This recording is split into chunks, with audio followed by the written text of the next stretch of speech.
All right. Hi, everyone. I'm Jessica. I'm with Literary Arts.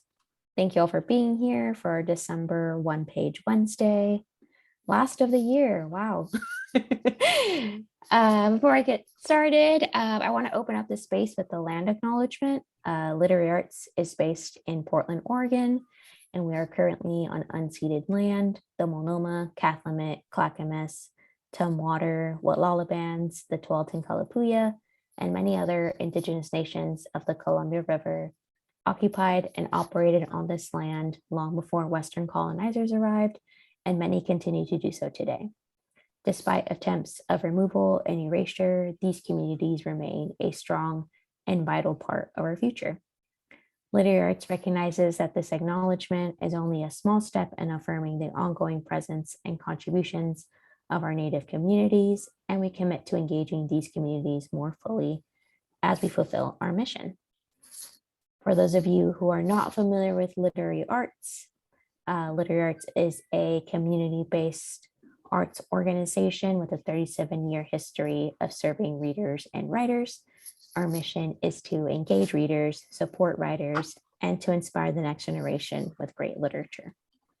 Our programs include Portland Arts and Lectures, programs for youth, the Oregon Book Awards and Fellowships Program, and the Portland Book Festival.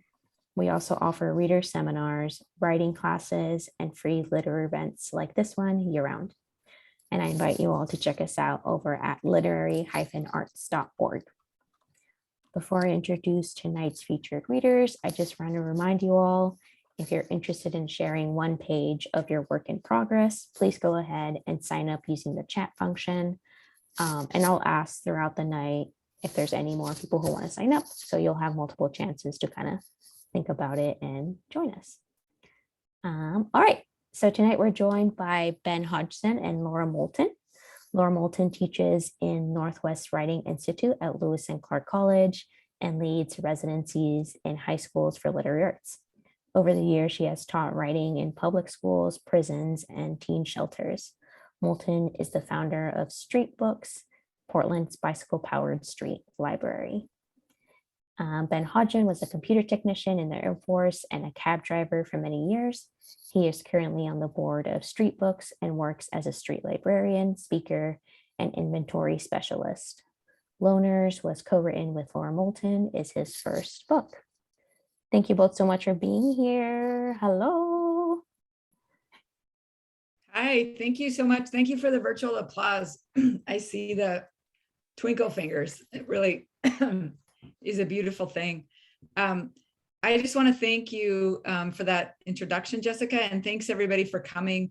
I want to thank Literary Arts. I've been very lucky to be a part of their programming with the youth programs and teaching in high schools for I think maybe like 18 years. So saying that makes me realize how long I've been here in Portland and been doing that, but that is such a gem of a program and I feel really grateful.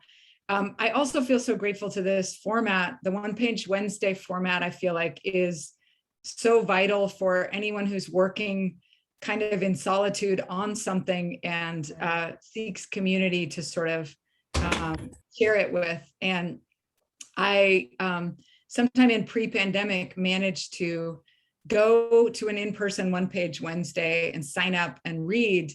And I read a piece that I was sort of on the fence about and didn't know what I thought about. And then Lenny Zumas, who is a beloved Portland writer, author of Red Clocks and PSU professor, came up afterward and took my sleeve and said, "Can I say how much I loved your piece?" And it was just like, that gave me like 8 months worth of, lift. So I just feel like this community is so vital and I'm so appreciative to be a part of it. And tonight, Hodge and I are very thrilled to be the feature readers. And we have this book that took somewhere between 5 and 8 years to write, depending on what you count as working on a book. And we published in October this book called Loners, The Making of a Street Library. And it documents the founding of the street library, its beginnings, its stories of my encounters with patrons and my early sort of ventures into the city to figure out whether this was something that the city could use. And then my encounter with Hodge and our friendship that came about from there. His he documents his experience living outside on the streets and then transitioning back into a place. And the format of the book, if you haven't seen it, is basically small kind of short chapters alternating viewpoints. And so tonight, in an effort to sort of create that, we're alternating viewpoints. And Hodge is going to launch us off. Hodge, you want to unmute and read to the people? Yes, I will do just that. And you should have held up a copy of the book so people get to see what it looks like. That's Loner's. Good artwork on the cover. Hope I can give it a good reading. Shall I just start right in, Laura? Okay, this section is called Random Kindnesses. Now it's a naturopathic medical center. Back then, it was an abandoned building with a recessed doorway that I would sit in for hours at a stretch, out of the rain. Good hidey-hole. One day, a guy walked past. I thought I recognized him from TPI back when I'd stayed there. A few seconds later, he reappeared, said, "Here, man," handed me a bill and walked on. I looked at it, saw that it was a 50, and sat there in stunned silence. I couldn't help but think of the Chinese penny I had picked up that morning. That night, I was awakened by a young woman from Newport who had just stepped out of a bar. She handed me a $20 bill. She wasn't used to seeing a lot of down and outers, and generosity must have gotten the best of her. I looked at it and said, you don't have to do that." She wasn't going to let me get away with that and handed me another one.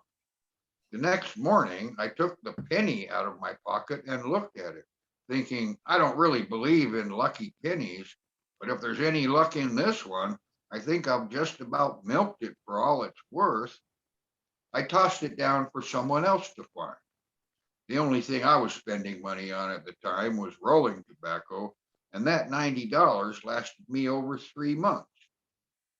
Sometime later, I ran into the guy who'd given me the 50 and asked him why he'd done it. He said he had a lot of money at the time, and I looked like I really needed help. Go figure that one out. These small kindnesses I've spoken of, I've given them short shrift. I still haven't mentioned the outdoorsmen helping each other. Once when I was out canning, I encountered another guy that was doing the same, and he gave me a bunch of cans. I've been over to pick up half a cigarette, and some guy said, "You want some snipes?" And he gave me a tin with a bunch of half cigarettes.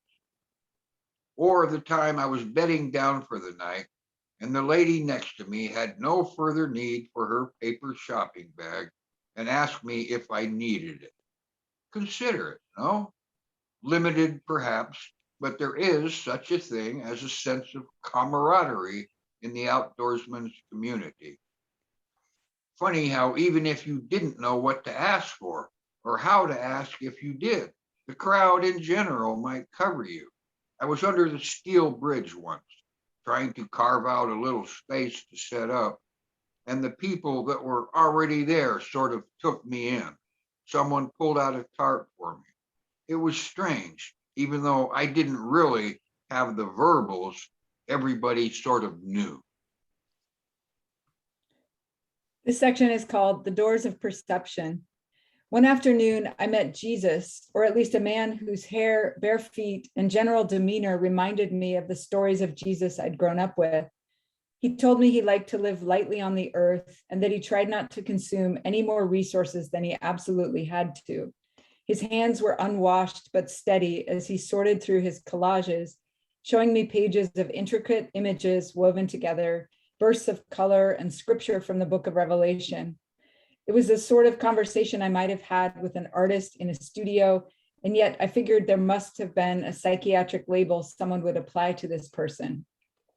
I had many conversations like this at the Street Books Library, where I'd gradually be drawn into the story of someone who seemed quite stable, and then suddenly they would mention the millions of tiny antennae we have on our skin, how they are attuned to everything around us and we just have to pay attention.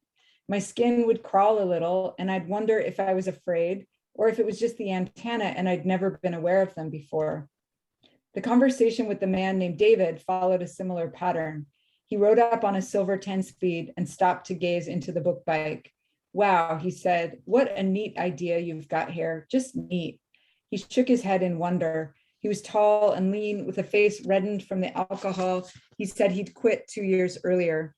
I asked him how he'd done it and he said, prison helped. How long have you been out? I asked.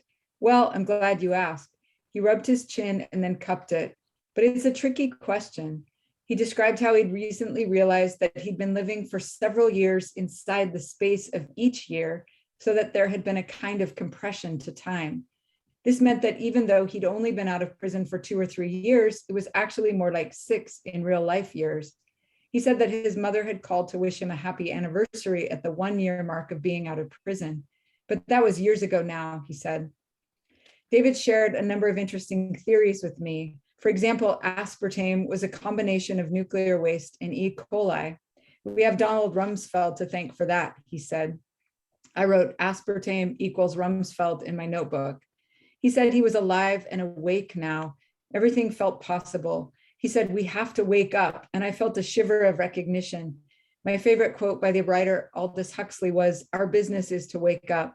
It's what my friend Beck from high school had painted on my bedroom wall in hopes that I'd be her psychedelic companion and try LSD with her. I'd been too timid at the time. David said he'd quit his job, given away all his belongings except for the bicycle. No more junk food, drinking, or smoking. Now that he was on the road, he was all lightness. I'm going to Sedona, he said. Sedona, I said, what's there? He grinned, the desert.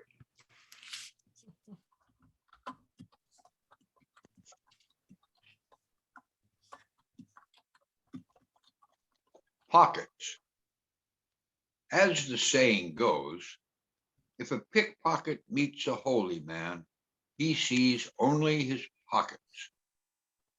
This is not so much a value judgment on the relative merits of holy men and pickpockets, but more a psychological observation about how motivation affects perception. I've often wondered how to justify my thieving ways.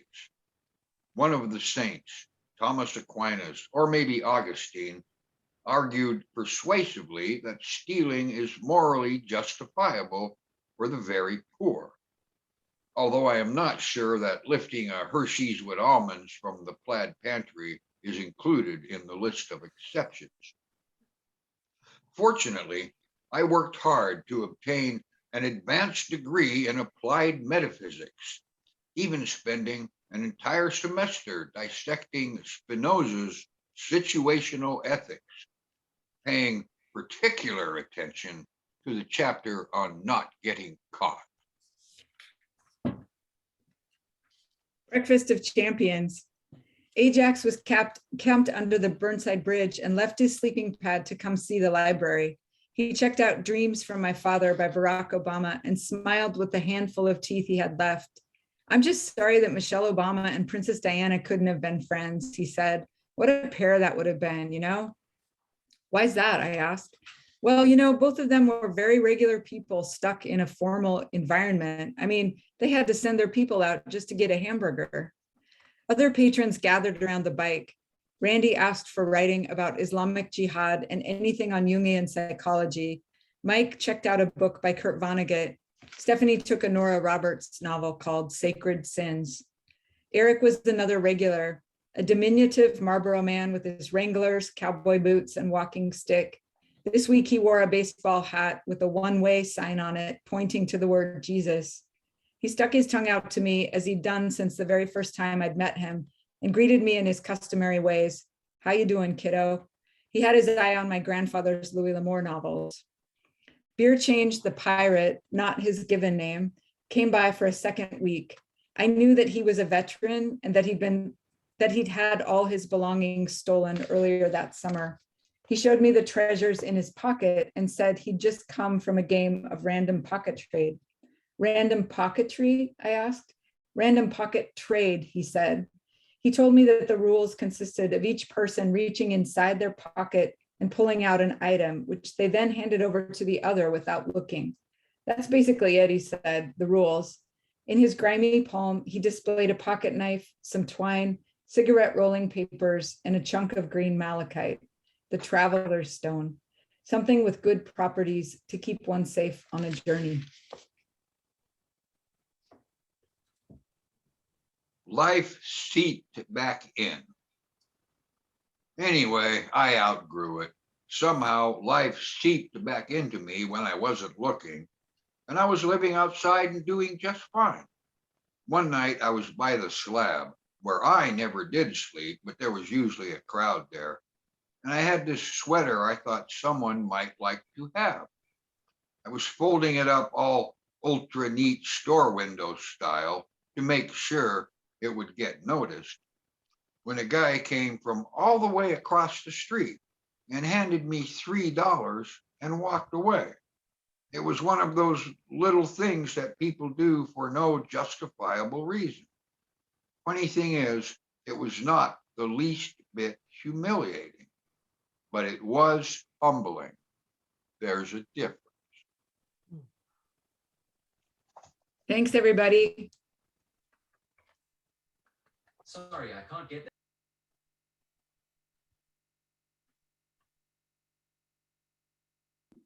Thank you both so much. That was really wonderful. Thank you so much. I appreciate you too. All righty, everyone. And let me just pause this.